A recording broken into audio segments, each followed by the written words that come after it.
आज हम लोग बात करेंगे विज्ञान, समसामयिकी, मानसिक अभिरुचि और मिसलेनियस के अंतर्गत जो सवाल पूछा जाता है उसके बारे में। क्योंकि इसके पहले हम लोग इतिहास, अर्थव्यवस्था, राजव्यवस्था और भूगोल पर बात कर चुके हैं। तो जैसा कि हम लोग देख रहे हैं कि विज्ञान के अंतर्गत सामान्यतः वह 30 प्रश्न पूछता है और विज्ञान के अंतर्गत हम लोगों को थ्योरी पढ़ना पड़ता है। अब है कि थ्योरी तो विज्ञान का पढ़ना पड़ता है, सैद्धांतिक पार्ट पढ़ना पड़ता है पीटी के एग्जाम की तैयारी के लिए, लेकिन प्रश्न कैसा पूछा जाता है? तो प्रश्न पूछा जाता है व्यवहारिक महत्व वाले प्रश्न। तो इसका क्या मतलब है कि भले ही हमको पढ़ना पड़े विज्ञान के अंतर्गत उसका थ्योरेटिकल पार्ट, लेकिन उसका जो अप्लाइड पार्ट होता है उससे अधिकतर क्वेश्चन बीपीएससी में पूछा जाता है। अब है कि अप्लाइड पार्ट का क्वेश्चन का क्या मतलब? तो व्यवहारिक महत्व वाला जो प्रश्न होता है, उदाहरण के लिए जैसे कि एक एग्जाम में पूछा गया कि ग्रीन हाउस गैसों के मुख्य घटक क्या होते हैं, उसी ढंग से दूसरा क्वेश्चन पूछा गया कि एड्स किस कारणवश होता है। उसी तरह अगर आगे देखें तो फिर पूछा गया कि दाब की इकाई क्या होती है, या फिर विद्युत धारा किस उपकरण से मापी जाती है, मानव शरीर में कितना % पानी होता है। तो ये सारा जो क्वेश्चन बनता है, इस तरह के क्वेश्चन को हम लोग व्यवहारिक महत्व वाले प्रश्न कहते हैं। तो इसलिए भले ही हमको विज्ञान के अंतर्गत उसका सैद्धांतिक पार्ट पढ़ना पड़े, लेकिन पढ़ने के दौरान हम लोग को यह देखना होगा कि इसके अंतर्गत व्यवहारिक महत्व का कौन सा पार्ट बनता है, कौन सा प्रश्न बनता है, उसी व्यवहारिक महत्व वाले पॉइंट को प्रश्न बनाता और हमको याद कर रखना होगा। तो अब हम लोग आए कि भाई इस तरह से अगर हमको पढ़ना है तो पूरे विज्ञान के अंतर्गत किस किस पार्ट या टॉपिक्स को पढ़ना है। तो जाहिर सी बात है कि विज्ञान के अंतर्गत वह फिजिक्स से क्वेश्चन बनाता है, केमिस्ट्री से बनाता है और फिर बायोलॉजी से बनाता है। इसके अलावा जो है पर्यावरण विज्ञान होता है या एनिमल हस्बेंड्री होता है, लेकिन वहां से मुश्किल से एक आध क्वेश्चन बीपीएससी में पूछा जाता है। इसलिए पर्यावरण विज्ञान हो या एनिमल हस्बेंड्री हो, उस पर ज्यादा ध्यान हम लोग को देने की जरूरत नहीं है। तो हम लोग बात करेंगे कि अब यहाँ पर फिजिक्स के अंतर्गत किस टॉपिक्स को पढ़ना चाहिए। तो फिजिक्स के अंतर्गत सबसे पहले हमको यूनिट पढ़ लेना चाहिए, इकाई पढ़ लेना चाहिए, इसलिए कि यह देखा जा रहा है कि बीपीएससी के लगभग हर एक एग्जाम में यूनिट्स इकाई से संबंधित 1-2 प्रश्न पूछ ले रहा है। उसके अलावा फिर मैकेनिक्स के अंतर्गत हमको गति पढ़ लेना चाहिए, ऊर्जा पढ़ लेना चाहिए, कार्य और बल भी पढ़ लेना चाहिए, और पदार्थों का जो सामान्य गुण नामक चैप्टर होता है उसके अंतर्गत हमको सरफेस टेंशन, प्रत्यास्था और पलवन पढ़ लेना चाहिए, जिसके अंतर्गत आर्किमिडीज का सिद्धांत वगैरह आता है। और उसी तरह से हीट का चैप्टर देखना चाहिए, तरंग गति और जो है ध्वनि हमको पढ़ लेना चाहिए, विद्युत पढ़ लेना चाहिए। और फिर आधुनिक फिजिक्स हम लोग को देखना चाहिए। आधुनिक फिजिक्स के अंतर्गत एटॉमिक फिजिक्स और जो है इलेक्ट्रॉनिक फिजिक्स का जो कुछ जो है व्यवहारिक महत्व वाला टॉपिक्स होता है उसको देख लेना चाहिए। तो इस तरह से इतना फिजिक्स को हम लोग देख लें। उसके बाद आता है केमिस्ट्री का मामला। तो केमिस्ट्री में फिजिकल केमिस्ट्री के अंतर्गत जो है हमको तत्व, यौगिक, मिश्रण, केमिकल बॉन्ड्स और जो है वैलेंसी को देखना होगा। उसके अलावा परमाणु संरचना, इलेक्ट्रॉनिक्स विन्यास, अम्ल, क्षार, लवण और ईंधन को भी देख लेना चाहिए। और इनऑर्गेनिक केमिस्ट्री में तत्वों का आवर्त वर्गीकरण, निष्क्रिय गैस, धातु, उपधातु, अधातु, महत्वपूर्ण यौगिक में और जैसो मिश्र धातु को पढ़ना चाहिए। इसके अलावा जो मानव निर्मित चीज होता है जैसे कि सीमेंट, कांच और उर्वरक, उसको भी तैयार कर लेना चाहिए। अब फिर उसके बाद आता है ऑर्गेनिक केमिस्ट्री का मामला। तो ऑर्गेनिक केमिस्ट्री के अंतर्गत बहुलक और प्लास्टिक को तैयार करना चाहिए। बहुत सारा जो विस्फोटक होता है जैसे कि आपको आरडीएक्स होता है, टीएनटी होता है, डायनामाइट होता है, उसको भी तैयार करना होगा। उसके अलावा जो है किण्वन मतलब फर्मेंटेशन, साबुन, डिटर्जेंट, कीटनाशक, इसको भी ठीक से तैयार कर लेना चाहिए हम लोगों को। और उसके बाद तब फिर आता है बायोलॉजी का मामला। तो बायोलॉजी में हमको सेल मतलब कोशिका का चैप्टर देख लेना चाहिए। फिर एनिमल किंगडम मतलब जंतु विज्ञान का जो टॉपिक्स होता है उसको तैयार करना होगा। उसके अलावा वनस्पति जगत मतलब प्लांट जो है जो किंगडम होता है उसको भी तैयार कर लें। और तब फिर आता है मानव शरीर तंत्र मतलब बॉडी सिस्टम, उसको देख लेना होगा। उसके बाद भोजन और स्वास्थ्य का चैप्टर देखना होगा। और फिर जो तरह तरह की बीमारियां होती हैं और बैक्टीरिया और वायरस से होने वाली जो बीमारी होती है उसको तैयार कर लेना होगा। उसके बाद जैव विकास को देख लेना होगा। तो विज्ञान के अंतर्गत इतने सारे टॉपिक्स को अगर हम देख लेते हैं तो हमारा क्वेश्चन छूटने का कोई चांस नहीं होता। इसके अलावा जो है चाहे फिजिक्स हो या केमिस्ट्री या बायोलॉजी के क्षेत्र के जो विश्व प्रसिद्ध वैज्ञानिक हुए हैं उनके योगदान को देख लेना चाहिए। और खास करके उसमें जो भारत के महत्वपूर्ण वैज्ञानिक हुए हैं जैसे कि सीवी रमन, होमी जहांगीर भाभा या शाह, इस तरह से जो भारत के महत्वपूर्ण 5-10 वैज्ञानिक हैं उनके योगदान को जो है तैयार कर लेना चाहिए। चांस रहता है भारतीय वैज्ञानिकों से संबंधित कोई न कोई क्वेश्चन पूछ लेने का। और फिर एक आता है कंप्यूटर का टॉपिक्स। तो कंप्यूटर का जो शब्दावली होता है वहां से एक आध क्वेश्चन पूछने का चांस रहता है। तो कंप्यूटर के शब्दावली को भी हम लोग तैयार कर लें। इस तरह से अगर हम तैयार करें तो विज्ञान का हमारा पाठ तैयार हो जाता है। तो आजकल जो है लगातार 3-4 एग्जाम से विज्ञान से लगभग 30 प्रश्न पूछे जा रहे हैं, जबकि उसके पहले विज्ञान के अंतर्गत 18-19 क्वेश्चन पूछा जाता था। और जो है फिजिक्स से भी 6, केमिस्ट्री से भी 6 और बायोलॉजी से भी 6 क्वेश्चन हुआ करता था। अब जो है विज्ञान से 18 की बजाय 30 के आसपास क्वेश्चन पूछने लगा है। और तीनों साइंस के पार्ट का वेट लगभग 10-10 क्वेश्चन का होता है। इस तरह से 30 क्वेश्चन बना देता है। तो अगर इतने सारे टॉपिक्स को अगर हम तैयार कर लें तो 30 क्वेश्चन हम आसानी से सॉल्व कर सकते हैं। कोई कठिन क्वेश्चन विज्ञान के अंतर्गत नहीं होता है। हाँ, यहाँ पर थोड़ा सा वैसे विद्यार्थी के लिए कठिनाई उत्पन्न होता है या हो सकता है जो विज्ञान पृष्ठभूमि के छात्र नहीं रहे। मतलब क्या है कि वैसे लड़के जिन्होंने अपना एकेडमिक जीवन आर्ट्स या साइंस को लेकर आर्ट्स या कॉमर्स को लेकर के पूरा किया है उनके लिए थोड़ा सा समस्या होता है। लेकिन वैसी समस्या नहीं हो सकता है जैसा कि वो लोग समझ सकते हैं। इसलिए कि बहुत आसान क्वेश्चन विज्ञान के अंतर्गत रहता है और वह भी व्यवहारिक महत्व वाला प्रश्न ज्यादा ही प्रश्न पूछा जाता है। तो इसलिए सैद्धांतिक बातों को अगर हम नहीं भी समझते हैं लेकिन उसके व्यवहारिक पक्ष को अगर हम तैयार कर लें तो आसानी से हमारा क्वेश्चन इस पार्ट का भी तैयार हो सकता है। तो इस तरह से विज्ञान को हम लोगों ने देख लिया। और विज्ञान का जो है सो पाठ तैयार करने के लिए जो है एनसीईआरटी का बुक्स देख लेना चाहिए, खास करके क्लास 8 से लेकर के 10-11 तक। और उसके बाद जो है एक आध और कोई स्तरीय बुक पढ़ ले। इससे हमारा विज्ञान का जो है क्वेश्चन सवाल आसानी से सॉल्व हो सकता है। उसके बाद फिर मामला आता है समसामयिकी का, करंट का। तो करंट के अंतर्गत भी लगभग 30 प्रश्न पूछा जाता है। तो अब है कि करंट के अंतर्गत हम लोग जो है हम लोगों से जो सवाल पूछा जाता है वो कहाँ से और कैसा पूछा जाता है। तो सिलेबस में जो ये लिखता है बीपीएससी वो केवल इतना लिख दिया है कि राष्ट्रीय और अंतर्राष्ट्रीय महत्व की समसामयिक घटनाएं, बस यही सिलेबस में लिखा है।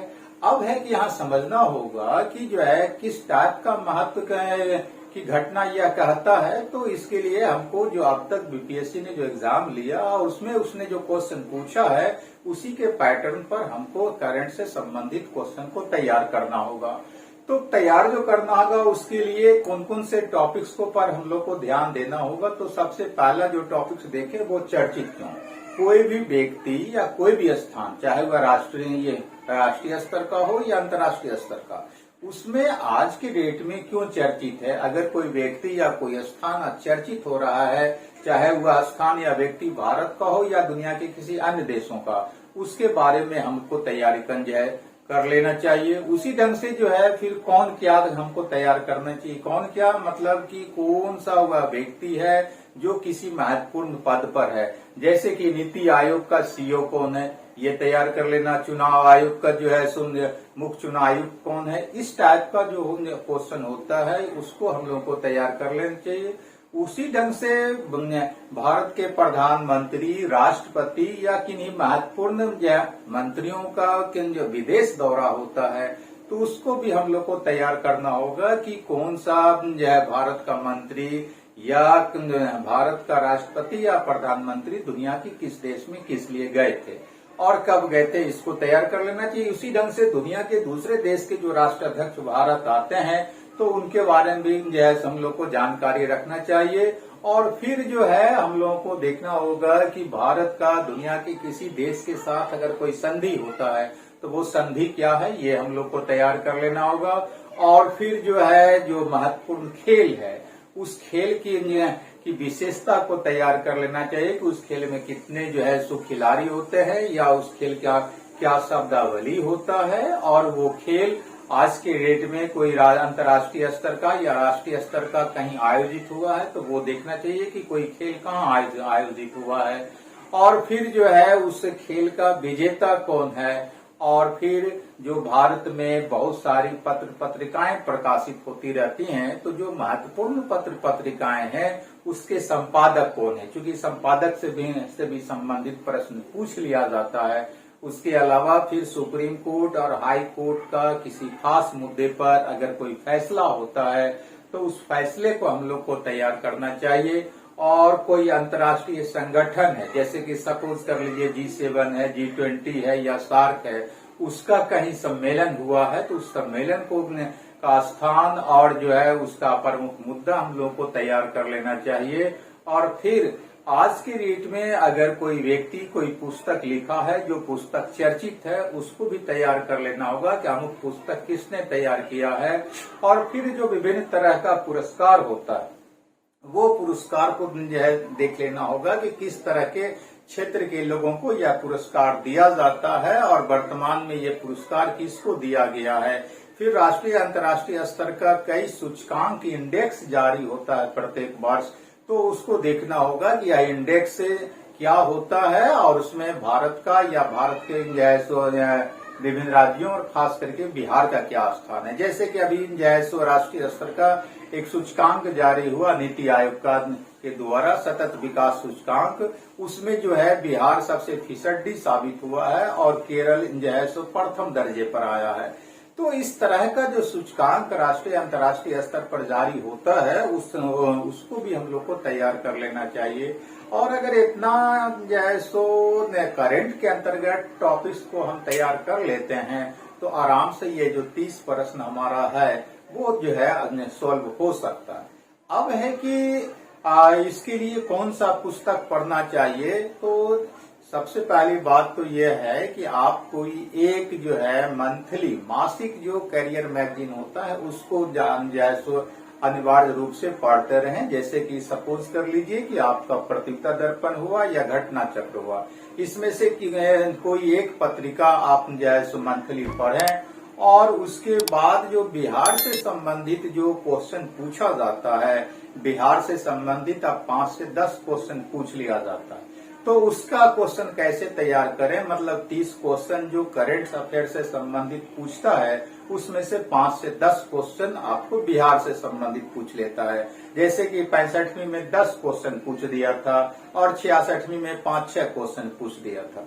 तो बिहार से संबंधित जो है करंट अफेयर्स का जो क्वेश्चन पूछा जाता है उसको कैसे तैयार करें, तो इसके लिए आप बिहार से प्रकाशित होने वाला जो कोई खास आपको अखबार है जैसे कि हिंदुस्तान है, प्रभात खबर है, दैनिक भास्कर है, इसका आप अध्ययन करें। और एक जगह अगर जो है सो कलेक्टिव अध्ययन करना चाहते हैं तो इस संबंध में 2 पुस्तक आता है महत्वपूर्ण जो कि काफी जो है सो फेमस है और उससे क्वेश्चन टैली भी कर जाता है।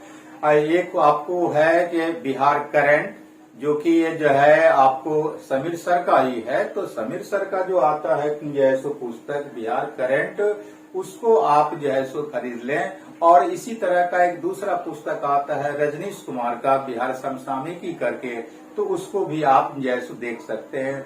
दोनों किताब रखें, दोनों की अपनी अलग अलग विशेषता है। बहुत पतली पुस्तक है, 40-50 रुपये में ये पुस्तक आ जाती है। इसलिए समीर सर का जो बिहार करंट आता है उसको भी रख लें, और रजनीश कुमार का जो बिहार समसामयिकी आता है उसको भी रख लें। आराम से बिहार से संबंधित जितना भी क्वेश्चन पूछेगा वो आपको इससे टैली कर जाएगा। जैसे कि 65वीं में 10 क्वेश्चन पूछा था बिहार से संबंधित, उसमें समीर सर मतलब कि मेरा लिखा हुआ जो पुस्तक है उसमें से आपको देखेंगे कि 8 क्वेश्चन टैली कर गया था। अगर आपको यकीन ना हो तो उस समय का जो बिहार करंट हमारा प्रकाशित था उस पुस्तक को लेकर के आप 65वीं का जो क्वेश्चन था उससे टैली करा करके देखें। अन्य 10 में से 5 या 8 क्वेश्चन आपको उसमें टैली करता हुआ नजर आएगा। उसी ढंग से जो है पिछला जो 66वीं बीपीएससी का हुआ उसमें 5-6 क्वेश्चन पूछा था, तो 3 क्वेश्चन हमारे ही बुक से था। तो इस तरह से आता है। तो चाहे तो आप बिहार से संबंधित जो दोनों पतली पुस्तक आती है करंट अफेयर्स का, एक समीर सर का बिहार करंट और दूसरा रजनीश कुमार का बिहार समसामयिकी, दोनों को लेकर के आप तैयार कर लें। कहीं से करंट का क्वेश्चन छूटने का कोई चांस नहीं रहेगा। अब आता है उसके बाद जो है ये मानसिक अभिरुचि से संबंधित टॉपिक या विषय मतलब मेंटल एबिलिटी। इससे सब दिन लगभग फिक्स प्रश्न है कि 10 क्वेश्चन यहाँ से पूछता है। पहले तो इससे काफी घालमेल का क्वेश्चन पूछा जाता था, लेकिन अब जो पूछा जा रहा है क्वेश्चन वो केवल अंक गणित से संबंधित 10 प्रश्न रहता है। और इसको तैयार करने के लिए आप हाई स्कूल स्तर का अंक गणित मतलब कमर्शियल मैथ बना लें, आराम से 10 क्वेश्चन आज जाए सो सोल्व हो जाएगा। लेकिन यह जो मानसिक अभिरुचि का विषय है, यह विषय वैसे लड़के को परेशान करता है जो कि आर्ट्स या जो कि आर्ट्स पृष्ठभूमि के छात्र रहे हैं। साइंस वाले और कॉमर्स वाले के लिए तो यह परेशानी का कारण नहीं बनता है, लेकिन आर्ट्स विषय से आने वाले छात्र के लिए यह परेशानी का कारण बनता है। तो वैसे स्टूडेंट को हम सलाह देंगे कि अगर इस पार्ट को तैयार करना आप चाहते हैं तो राज राहुल मैथमेटिक्स सर्कल यूट्यूब पर आते हैं। आप राज राहुल मैथमेटिक्स को यूट्यूब पर सब्सक्राइब कर लें। उनका अंकगणित का क्लास होता है, वहां से आपको इसको सॉल्व करने में बहुत मदद मिल जाएगा। उसके बाद जो है आता है मिसलेनियस सो पाठ का मुद्दा। तो मिसलेनियस से मुश्किल से 2 से 5 प्रश्न पूछा जाता है। तो इसको तैयार करने के लिए ज्यादा माथापच्ची नहीं करें, इसलिए कि क्या पूछ देगा मिसलेनियस के अंतर्गत कहना मुश्किल है और बहुत सारा इसमें फैक्ट हो जाता है। तो इसलिए इसको छोड़ दें, वही बेहतर है। अब तक आपने जो कुछ अध्ययन किया होगा सामान्यतः वहीं से अगर क्वेश्चन पूछेगा तो आप सोल्व कर दें, अन्यथा इसको भगवान भरोसे राम भरोसे छोड़ दे सकते हैं कि आया तो ठीक है, नहीं आया तो कोई बात नहीं, इसके लिए ज्यादा मेहनत करने की जरूरत नहीं है। तो इस तरह से जो है अगर हम तैयार करें तो हमारा आराम से ये सारा जो पाठ है जो समान अध्ययन के अंतर्गत 7-8 पाठ वो तैयार हो जाएगा और 110 से ज्यादा प्रश्न हमारा सॉल्व हो सकता है। तो इतना बात यह है सो गांठ बांध लें कि बीपीएससी कंप्लीट करने के लिए अब 110 से ज्यादा हमारा प्रश्न सही सॉल्व होना चाहिए। क्योंकि पिछला जो रिजल्ट आया है उसको देख करके हर लोग चौंक गए हैं कि कट ऑफ 106-7 पर चला गया, पहले जबकि 97-98 जाया करता था। तो इसलिए अब बीपीएससी पीटी निकालना काफी कठिन काम हो गया है और इसके लिए काफी गंभीरता पूर्वक तैयारी करना होगा। और पहले का वो जमाना चला गया कि कोई लूसेंट या कोई क्राउन का गाइड पढ़ करके लोग बीपीएससी पीटी निकालने का दावा किया करते थे। तो अब लूसेंट और क्राउन पढ़ने से काम नहीं चलेगा। तो अब जो है एनसीईआरटी का अध्ययन आप जरूर करें और साथ ही साथ जो है एक स्तरीय बुक्स आप आराम से पढ़ें और तब जाकर के आपका बेहतर रिजल्ट हो सकता है।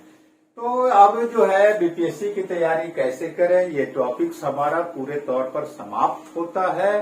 अब एक सूचना जो कि हम पिछले क्लास में भी हम आपको दिया था कि अब तक जो बीपीएससी में, आईएएस में, एसएससी, रेलवे या एसआई दरोगा में जो भी पिछला एग्जाम हुआ है उस एग्जाम में समान अध्ययन के अंतर्गत जो प्रश्न पूछा गया है उस पर अब हमारा विश्लेषण क्लास, व्याख्यात्मक क्लास शुरू होने जा रहा है, जो कि आज के बाद अब 2-3 दिन में वो क्लास शुरू हो जाएगा। तो उस क्लास को आप जरूर अटेंड करें और इसके लिए समीर क्लासेस पटना को सब्सक्राइब कर लें, ताकि उस क्लास से आपको बहुत ज्यादा फायदा हो सके। धन्यवाद।